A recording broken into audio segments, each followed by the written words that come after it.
السلام علیکم ورحمۃ اللہ۔ بات چل رہی ہے تکلیف اور بیماری کی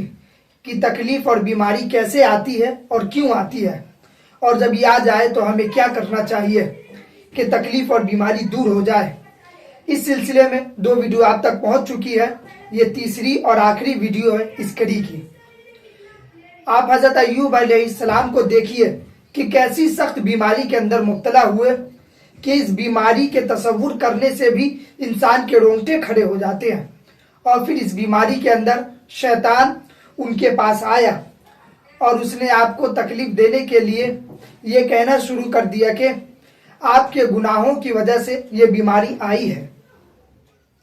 اور اللہ تعالیٰ تم سے ناراض ہے، اس لیے آپ کو اس تکلیف کے اندر مبتلا کر دیا ہے، اور اللہ کا غضب اور قہر کی وجہ سے آپ کو یہ تکالیف آ رہی ہے۔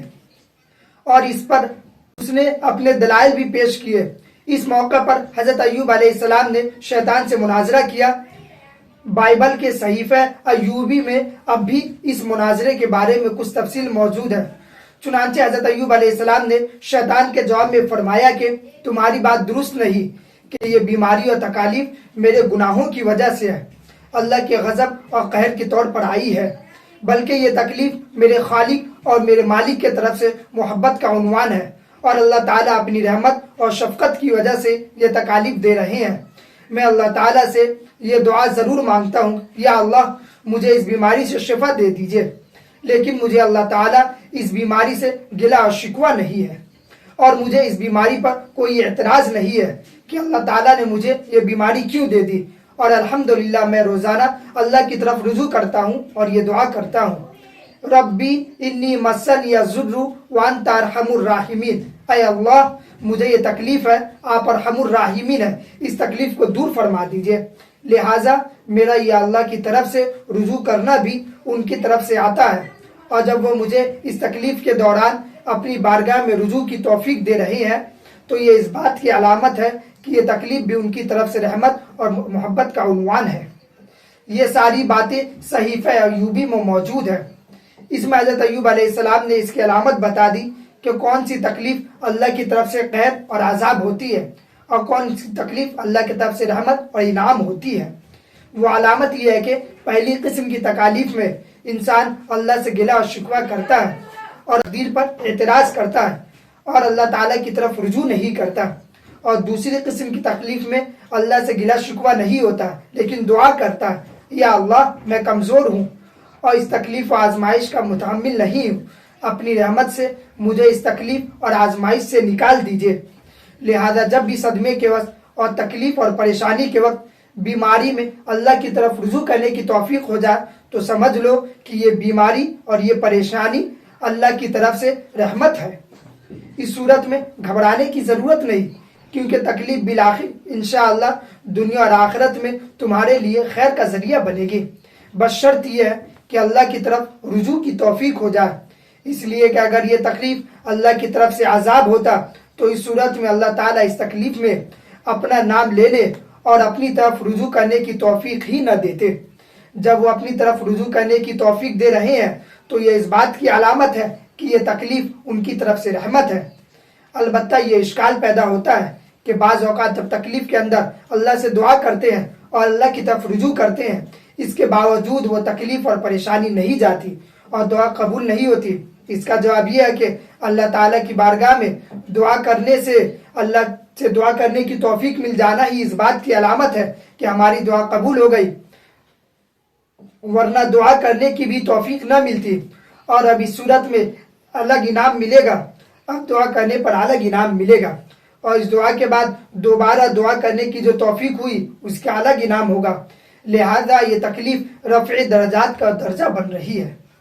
اور تمہارا اللہ اللہ کہنا اس بات کی علامت ہے کہ ہم نے تمہاری پکار کو خود سن لیا اور ہم نے اس کو قبول بھی کر لیا، اور دعا کی توفیق ہو جانا بھی ہماری طرف سے قبولیت کی علامت ہے۔ البتہ ہماری حکمت کا تقاضا ہے کبھی اس پریشانی کو تم سے دور کرنا ہے اور کب تک باقی رکھنا ہے۔ تم جلد باز ہو، اس لیے جلدی اس تکلیف کو دور کرانا چاہتے ہو، لیکن اگر اس تکلیف کو کچھ دیر کے بعد دور کیا جائے تو تمہارے درجات بہت زیادہ بلند ہو جائیں گے۔ لہذا تکلیف میں گلہ شکوہ نہیں ہونا چاہیے۔ البتہ یہ دعا ضرور کرنا چاہیے، یا اللہ میں کمزور ہوں، مجھے برداشت نہیں ہو رہا، میری یہ تکلیف کو دور فرما دیجئے۔ تکلیف پر بہادری کا اظہار ہو، بلکہ دونوں کے درمیان اعتدال اور سنت کا راستہ اختیار کرنا چاہیے۔ حضور اقدس صلی اللہ علیہ وسلم جب مرض وفات کے وقت تھے، حضرت عائشہ رضی اللہ عنہ فرماتی ہے اس وقت آپ اپنا بار بار دست مبارک پانی میں بھگو کر اور چہرے میں ملتے اور تکلیف کا اظہار فرماتے، اور حضرت فاطمہ رضی اللہ عنہ اس موقع پر فرمایا واہ کر ابا یا ابا، میرے والد کو کتنی تکلیف ہو رہی ہے۔ جواب میں حضور اقدس صلی اللہ علیہ وسلم نے فرمایا لا کر بابی کا بعد اليوم، آج کے دن کے بعد تیرے باپ کو کوئی تکلیف نہیں ہوگی۔ دیکھیے اس میں آپ صلی اللہ علیہ وسلم نے اس تکلیف کا اظہار فرمایا، لیکن شکوہ نہیں فرمایا، گیلہ نہیں کیا، بلکہ اگلی منزل کے راحت اور آرام کی طرف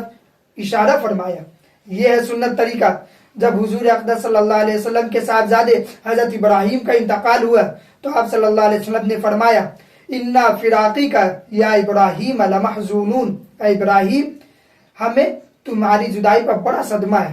آپ کی بیٹی حضرت زینب کا بچہ آپ کی گود میں ہے اور آپ کی گود میں اس کی جان نکل رہی ہے، آپ کی آنکھوں سے آنسو جاری ہے،